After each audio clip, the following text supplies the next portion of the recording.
Hi, I'm Caitlin Gomez here at the GBTA broadcast studio, coming to you live from San Diego, California.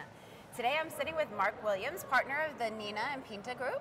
Did I say that right? You did, thank you. I want to be the Santa Maria, that's all I There's a story there for another day. For another day. We have to get that. But so I'm told you're a CPA, which is a little bit out of the norm in a travel convention. So let's talk taxes for a second. GBTA has always advocated against discriminatory taxes, especially ones that put an undue burden on the business traveler. And ultimately, it comes down to the company, right? And they get hurt. Right. So while we understand everyone has to pay their fair share, many of these taxes come back to the travel industry. So what do you think the impact of taxes has on the traveler?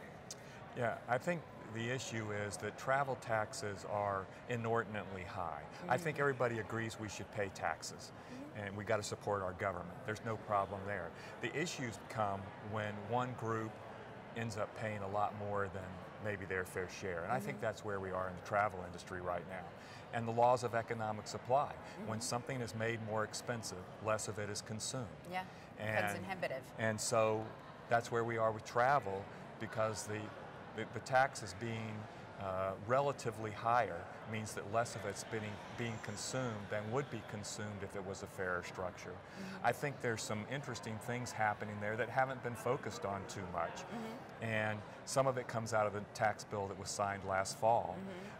There's been a lot of focus on things like the limitations for state and local taxes, the lowering of rates, but I haven't heard too much about the elimination of the deductibility of entertainment expenses, for instance.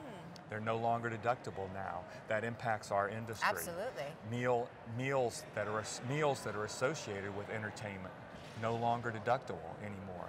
And it hasn't received a lot of focus, but it is going to impact our industry. Well, yes, that's how a lot of people do business these days, especially with more of the workforce going home, right? So that's a really valid point.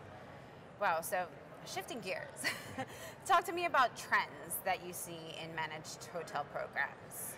Yeah, I think there are a couple of things that we're seeing with hotel programs. One is that there's a trend toward sourcing fewer properties, really focusing on an organization or a company's biggest spend cities and sourcing there, and then the smaller cities letting a sourcing product like a TripBam or a Yapta source those. I think that's a big trend that we're seeing. I think we're seeing dynamic pricing. After all these years of it being talked about, getting a bigger and bigger foothold in the hotel actually becoming process. A thing it's actually becoming a thing, and I think along with that, we will start to see not just one-year deals anymore. We'll see the deals lengthen to 2, 3, 4, maybe even 5-year agreements where you've negotiated a dynamic pricing discount, and you don't have to go through the mayhem every fall like we do now. Let's hope, right? I hope, for everybody's sake. Yes, for everybody's sake. And speaking of the fall mayhem, which is now turned into the June mayhem, I'm hearing. Right. What are some key factors that the travel managers should focus on when creating and implementing their travel programs? So when they're looking at, that RFP season, how do you suggest they get through? Well, I think the big thing is data. You've got to have good data. You've got to be very comfortable that you have better data, or at least as good a data as the supplier has. Yeah, absolutely. So that you can negotiate it on a level playing field.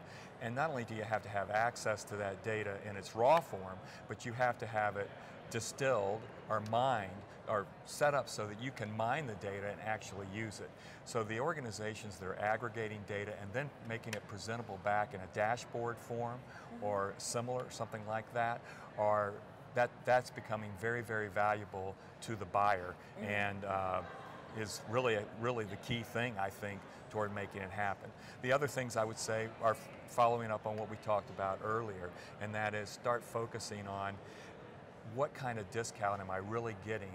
Can I negotiate a dynamic discount? Can it be individual property and chain wide? And then how long can I make the term of that agreement? And it can all get really confusing and complicated sometimes, right? So that's where, like, if you do feel overwhelmed, or even if you don't, and you just want like an outside eye on it, having a third party or someone else that can help you understand the story behind the data, because that's really what it is, right? Right. If you just have data but you don't understand the story behind it, you really can't do much Well, with it, right? That's right, and a key part of that is having access to benchmark information. And I think that's where the consulting community can come out and really help, because they see so many different programs that they can help benchmark, and you know where you stand vis-a-vis where you should be for your size organization. I always said that when I was at HRG, I said, you know, getting a third party to come in is kind of getting the 360-degree view, because you only have your insular view, but they really have such a broader view. It can help you just benchmark yourself, right, against what other people are doing, and they can be consultative. So I think that's a really good point. And one of the good things is that there's a lot more availability of that type of information now. There are more organizations providing that type of information, so there's more access for the buyer. Yeah, absolutely. Well, Mark, thank you so much. It's such a pleasure talking to you. Thank you, Caitlin. And I'll see you next time. This is Caitlin Gomez from the GBTA Broadcast Studio.